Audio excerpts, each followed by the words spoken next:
Jumpa lagi sobat, melanjutkan kisah Mahabharata untuk sobat semua. Salam bahagia dan sejahtera untuk Anda sekeluarga. Salam budaya. Pada episode sebelumnya dikisahkan Prabu Yayati mendapat kutukan palsu dari Resi Sukra, sehingga walaupun usianya masih muda, ia seperti kelihatan tua renta. Bagaimana kisah selanjutnya? Simak bersama-sama. Maharaja Yayati adalah putra Raja Nahhusa dan salah seorang nenek moyang Pandawa. Ia tidak pernah kalah dalam peperangan. Ia selalu mengikuti petunjuk-petunjuk kitab suci sastra, menyembah Tuhan dan menghormati nenek moyang dengan pengabdian yang tak pernah putus. Ia menjadi masyhur karena pemerintahannya ditujukan untuk kesejahteraan rakyatnya. Sayangnya ia cepat menjadi tua karena kutukan Pastu Mahaguru Sukra yang diterimanya karena ia bersikap tidak adil terhadap Dewayani, istrinya. Yayati menjadi tua renta dengan cepat. Semangat hidupnya hancur.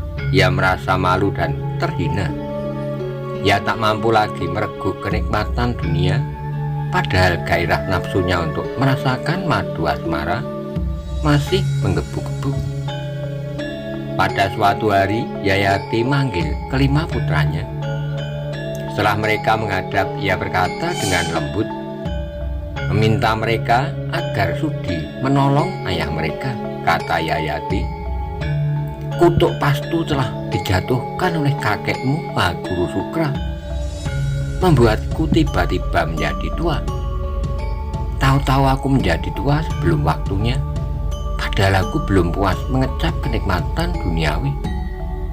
Ketahuilah, hei putra-putraku, sejak muda aku hidup dengan mengekang hawa nafsuku, menolak semua kesenangan duniawi, walaupun kesenangan itu wajar dan tidak melanggar aturan kitab suci. Setelah menikah dengan ibu kalian, belum lama mengecap kebahagiaan, tahu-tahu aku menjadi tua. Sebab itu, salah seorang dari engkau hendaknya membantuku memikul bebanku, mengambil ketuaanku dan memberikan kemudaanmu padaku. Siapakah di antara kamu yang bersedia menolongku? Akan kuangkat menjadi raja negeri ini. Aku ingin menikmati hidupku sebagai orang muda yang penuh gairah. Pertama-tama ia bertanya kepada putra sulungnya. Putra sulungnya berkata, "Oh ayahanda, raja semua perempuan dan dayang-dayang akan mencemoohkan aku kalau aku menjadi tua dalam umurku sekarang. Aku tidak sanggup menolong ayahanda. Tanyailah adik-adikku saja." Yayati bertanya kepada putranya yang kedua. Dengan lembah lembut pangeran itu menolak. "Ayahanda, Paduka menyuruhku menjadi tua. Itu berarti Paduka menghancurkan seluruh kekuatan dan ketampananku. Dan seperti yang ku tahu itu juga kebajikan. Aku tidak mampu menghadapi hal ini." Selanjutnya ketika giliran ditanya, putra yang ketiga menjawab, "Seorang laki-laki tua tidak akan mampu naik kuda atau naik gajah." Dan bicaranya gemetar. "Apa yang masih bisa aku lakukan nanti jika tiba-tiba aku menjadi renta? Aku tidak sanggup." Maharaja Yayati marah mendengar penolakan ketiga putranya. Susah payah dia berusaha mengendalikan diri, menahan amarahnya dan mencoba berharap pada putranya yang keempat. Ia berkata, "Maukah engkau mengambil ketuaanku? Maukah kau menukar kemudaanmu dengan ketuaanku untuk sementara saja? Tidak lama ayah akan segera menukarnya kembali. Ayah akan mengambil kembali ketuaan itu dan itu akan membuatmu menjadi muda lagi." Tapi putranya yang keempat meminta maaf karena ia tidak bisa melakukan itu. putra keempat itu tahu sebagai lelaki tua renta, nanti hidupnya akan bergantung pada orang lain. Ia akan terpaksa selalu minta bantuan orang lain karena tak mampu membersihkan badannya sendiri misalnya. Karena itu betapapun sangat mencintai ayahnya, dia tak sanggup memenuhi permintaannya. Perasaan Yayati kacau, ia sedih, marah dan kesal mendengar penolakan keempat putranya. Tapi masih ada satu harapan, yaitu putranya yang kelima.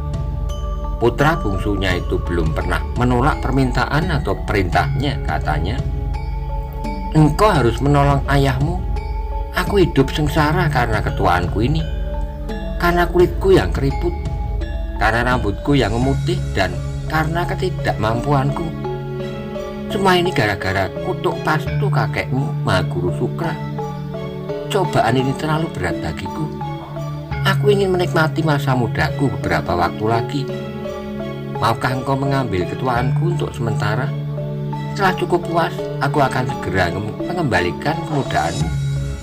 Aku akan terima ketuaanku lagi dengan senang hati. Janganlah engkau menolak permintaanku seperti kakak-kakakmu."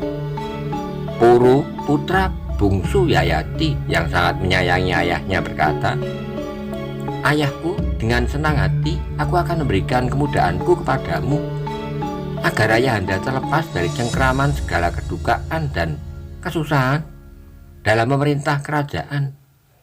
Ambillah kemudaanku dan berbahagialah ayahanda." Mendengar jawaban itu, Yayati memeluk Puru ajaib. Begitu menyentuh putranya, seketika itu juga dia menjadi muda kembali. Sebaliknya Puru tiba-tiba berubah menjadi tua. Yayati memenuhi janjinya. Tahta kerajaan ia serahkan pada Puru yang kemudian termasyhur sebagai raja yang memerintah dengan adil dan bijaksana. Sementara itu Yayati hidup lama dan menikmati kehidupan sebagai orang muda. Ia reguk segala kenikmatan duniawi dengan gairah yang tak pernah terpuaskan. Ia pergi ke Taman Kubera dan tinggal di sana selama bertahun-tahun bersama wanita-wanita cantik dan para bidadari. Bertahun-tahun ia melampiaskan hawa nafsunya dan menuruti semua keinginannya, tetapi tak pernah terpuaskan. Dia balik itu semua, ia merasa hidupnya hampa dan tak berarti karena hanya mengejar kenikmatan. Akhirnya ia sadar semua itu sia-sia. Yayati kembali ke kerajaannya lalu menemui Puru. Kepada putranya itu ia berkata, anakku sayang, sekarang ayahmu sadar. Ternyata nafsu birahi tidak dapat dilawan dengan melampiaskannya, ibarat memadamkan api dengan minyak.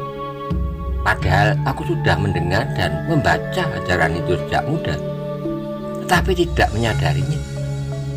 Baru setelah menjalani kehidupan serba bebas tanpa kekangan, ayah menjadi sadar tak satu pun keinginan duniawi seperti gandum, emas, sapi, perempuan, dan lain-lain dapat membuat manusia merasa puas. Tak satu pun dapat membuat manusia merasa damai. Kita hanya dapat mencapai kedamaian dengan keseimbangan jiwa yang mengatasi segala kesenangan dan ketidaksenangan. Ketenangan jiwa dan perasaan damai yang sejati adalah karunia mulia dari Yang Maha Kuasa. Wahai Puru putraku, ambillah kembali kemudaanmu dan perintahlah kerajaan ini dengan bijaksana dan penuh kebajikan. Setelah berkata demikian, Yayati memeluk putranya. Seketika itu juga ia berubah menjadi tua renta dan Puru kembali menjadi muda. Puru meneruskan pemerintahannya dengan adil dan bijaksana. Raja Puru mempunyai putra bernama Dusmanta yang kelak kawin dengan Syakuntala, putri angkat Resi Kanwa. Anak Syakuntala dan Dusmanta dinamai Bharata. Kelak anak keturunan Bharata menjadi wangsa yang termasyhur. Setelah mendapatkan kembali ketuaannya, Yayati pergi ke hutan. Di sana ia bertapa dan menjalankan ajaran-ajaran suci hingga tiba waktunya